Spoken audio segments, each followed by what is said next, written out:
નમસ્કાર મિત્રો, અત્યારે આપણે કર્ણેન્દ્રિય શ્રવણેન્દ્રિય વિશે વિશેષ ચર્ચા કરીએ. 5 માર્ક માટે અગાઉની જેમ જ આંખના સંવેદનની જેમ જ આ એક ખૂબ અગત્યનો પ્રશ્ન છે. પરીક્ષકની જરૂરિયાત અનુસાર એ 3 માર્કમાં પણ થોડી ઘણી ઓછું પૂછીને પણ એની પ્રશ્ન પૂછી શકે. 2 માર્કમાં પણ કંઈક વસ્તુઓ પૂછવી હોય તો પૂછી શકે. એમ પરીક્ષકની માનસિકતા અને જરૂરિયાત અનુસાર આ પ્રશ્ન પૂછાવાની જરૂરિયાત છે.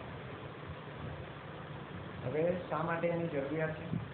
આપણને ખબર છે કે શ્રવણ સંવેદન ન હોય તો આપણને સાંભળવાની ક્ષતિ થઈ શકે અને આપણને કેટલી બધી ખામી આપણા જીવનની અંદર અનુભવી શકીએ. જીવન સંપર્ક માટે આપણે કોઈની સાથે વાતચીત કરવી, એની માટે આ સંવેદન ખૂબ અગત્યનું છે. જો કાર્યક્ષમ એટલે કે સ્પષ્ટ જો શ્રવણેન્દ્રિય આપણી ન હોય તો કદાચ આપણે ઘણી બધી ખામી આપણા જીવનની અંદર ઊભી થઈ શકે. અને જીવન સંપર્ક માટે વ્યક્તિને કાર્યક્ષમ શ્રવણેન્દ્રિયની જરૂરિયાત રહે છે.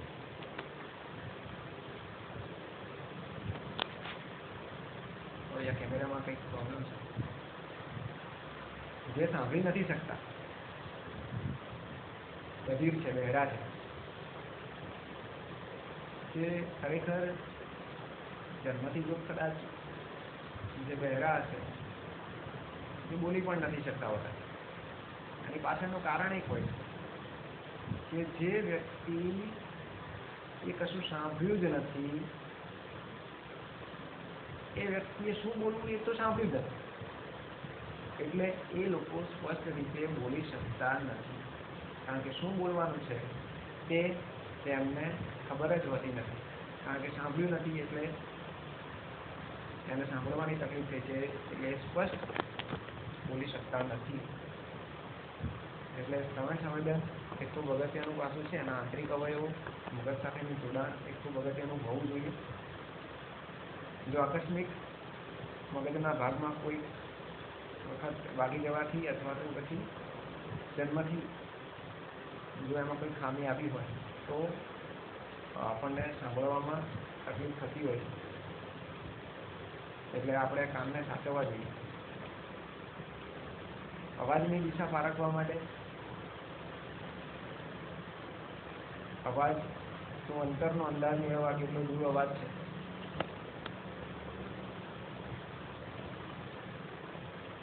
અવાજ કેવો છે, કોનો છે વગેરે ના આંદોલનોનું સ્વરૂપ સમજવા તરફ માટે કર્ણેન્દ્રિયની આવશ્યકતા રહે છે. અને પારખવા માટે પણ આપણી પાસે અવાજ હોવો જોઈએ. આપણું સંવેદન અસરકારક રીતે કામ કરવું જોઈએ. હવે એની અંદર કઈ બાબતનો સમાવેશ થાય તો એને લગતા અવયવો, કાનની રચના. જો ઈશ્વરે કોઈ પણ અવયવ એમને આપ્યો નથી અને કોઈક ને કોઈક કામ રહેલું છે. એમનું બૂટ માનો છો તો પણ એ એમને નથી આપ્યું અને કોઈક રચના છે, એની કંઈક જરૂરિયાત છે અને એ આપણા શરીર માટે કંઈક ને કંઈક એ કામ કરે છે. એટલે તેના આંતરિક અવયવો મગજ સુધી જતા ચેતાતંતુઓની વાત આપણે અગાઉ કરીએ છીએ.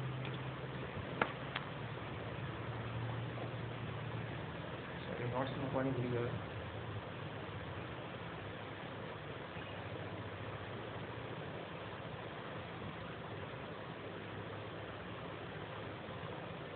તેના આંતરિક અવયવ મગજ સુધી જતા ચેતાતંતુઓ અને મગજનો સમાવેશ થાય છે.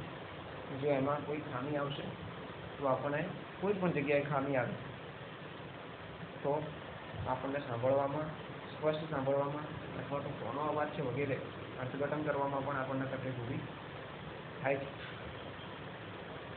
સામાન્ય રીતે વ્યક્તિ, કોઈ પણ માણસ એ 20 થી 20,000 CPS શું છે તો સાયકલ પર સેકન્ડ હર્ટ્ઝ આટલો અવાજ, આ એક કંપન સંખ્યાનું માપ છે. જો આપણી પાસે અવાજની માત્રાનું એક માપ એ હર્ટ્ઝ છે, સાયકલ પર સેકન્ડ, તો કેટલો અવાજ વ્યક્તિ સાંભળી શકે અને કેટલાથી વધુ ના સાંભળી શકે એ ખૂબ અગત્યનું. 20 CPS થી લઈને 20,000 CPS સુધીનો અવાજ વ્યક્તિ સાંભળી શકે છે. 20 CPS થી ઓછો અવાજ એ આપણે સાંભળી શકતા નથી. પ્રાણીઓની અંદર એ સાંભળવાની ક્ષમતા હોય, માણસ સાંભળી શકતું નથી. એનાથી ઓછો જશે એટલે એ કંપન સંખ્યા બહુ જ સામાન્ય, બહુ જ ઓછી હોય છે, જે માત્ર ને માત્ર પ્રાણીઓની અંદર સાંભળવાની ક્ષમતા હોય. 20,000 CPS થી વધારે અવાજ થશે તો શું થશે? કદાચ કાનના પડદા ફાટી જાય એવું બને, આપણે એવું સાંભળીશું. કદાચ આપણે કાન બંધ કરી દઈએ. જો અવાજ વધારે હશે તો કાનના પડદા ફાટી જશે અને આપણે કાનને નુકસાન થશે, પછી આપણે સાંભળી શકતા નથી. એટલે એક માર્કની અંદર પૂછી શકાય કે કેટલો અવાજ વ્યક્તિ સાંભળી શકે છે. 20 CPS થી લઈને 20,000 CPS સુધીનો અવાજ વ્યક્તિ સાંભળી શકે, ન એનાથી ઓછો ન એનાથી વધારે.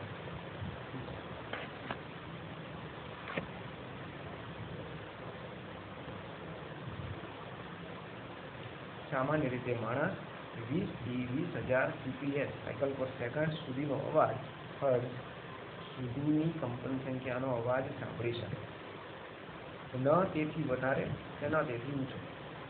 ખાસ મેં નોંધ કરી છે કે આંકડો પૂછાય, પૂરું નામ પૂછાય. CPS નું પૂરું નામ શું છે? શું છે? સાયકલ પર સેકન્ડ છે. હવે એની આકૃતિ છે. હવે આપણે એની સમજૂતી મેળવવાની. 3 ભાગમાં વહેંચાયેલું છે.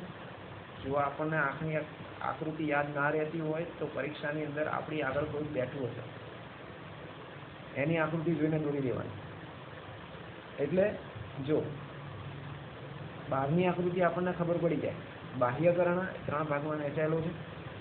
આપણે કાનને 3 ભાગમાં વહેંચીશું: બાહ્યકર્ણ, મધ્યકર્ણ અને આંતરકર્ણ.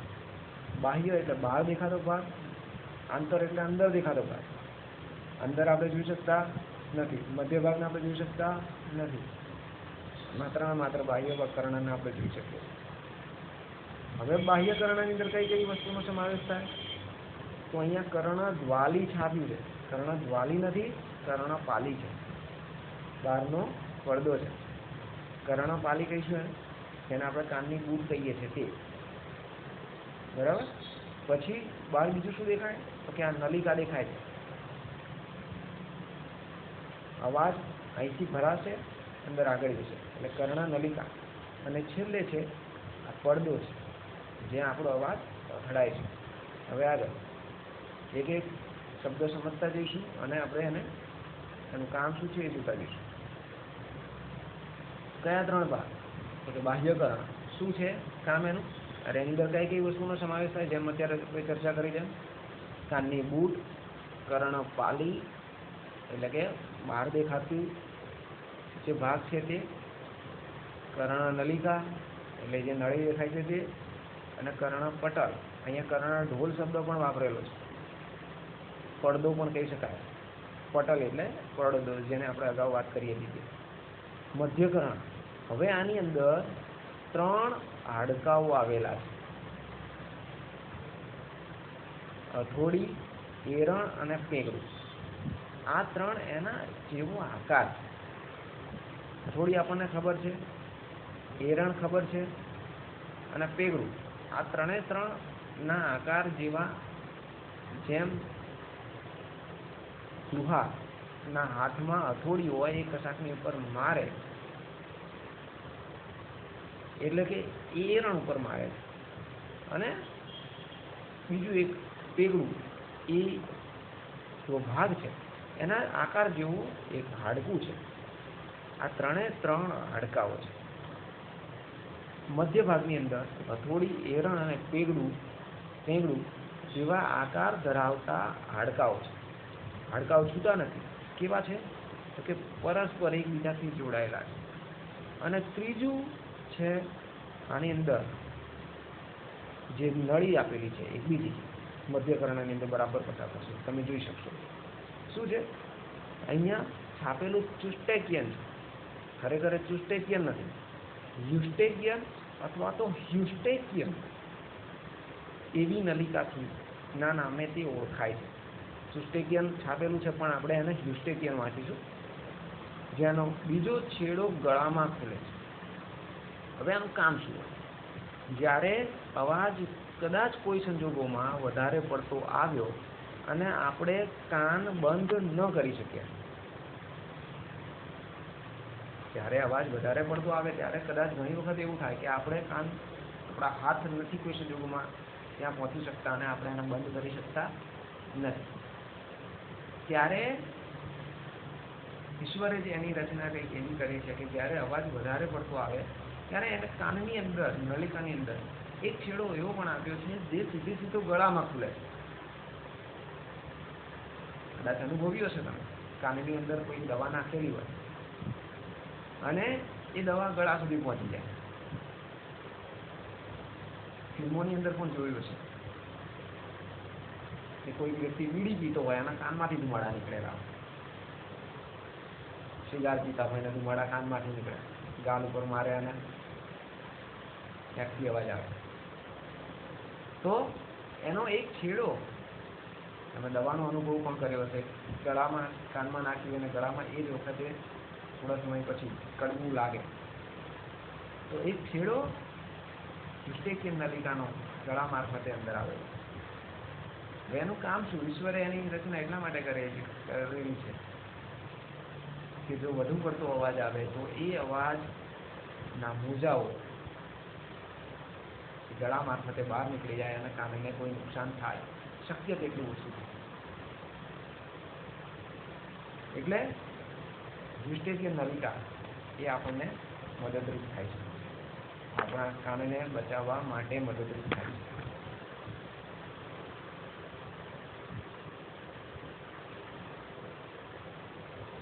બીજો ભાગ છે આંતરકર્ણ. આંતરકર્ણનું કામ શું? મારે બે કામ સાથે કરતા જવાના છે એટલે થોડી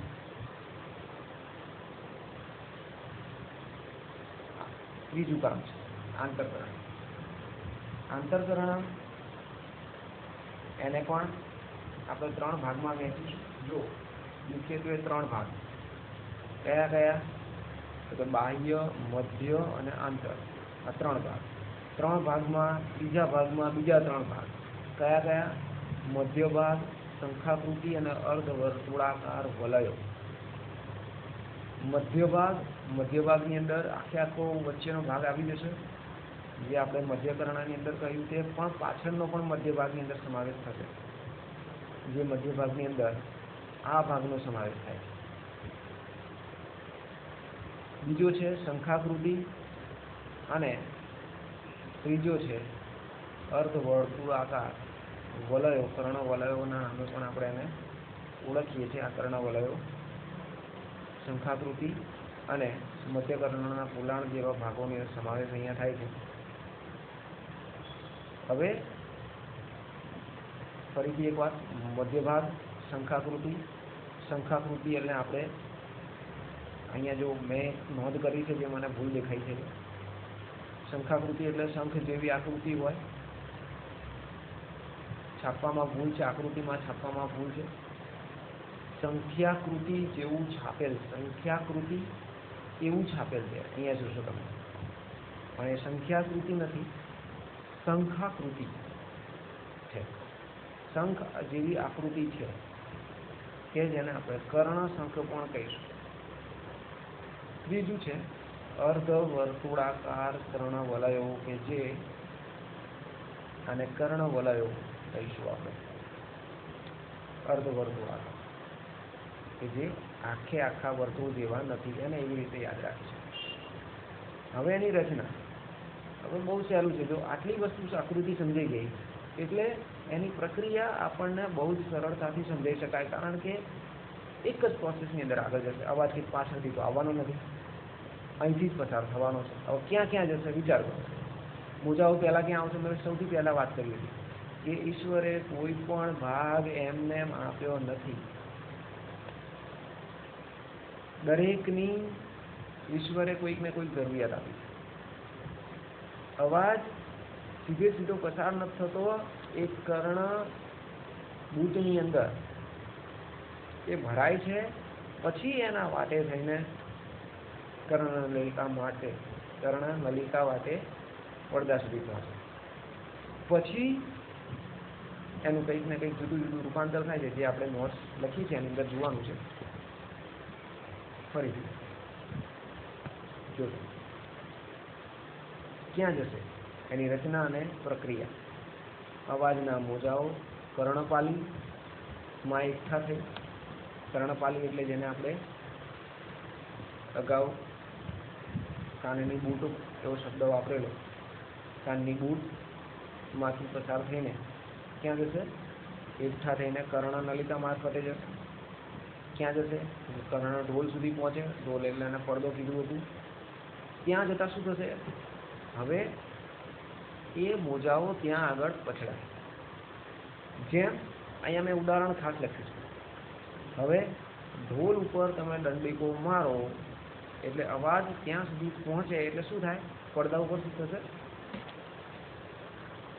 પડદા ઉપર ધ્રુજારી ઉપર.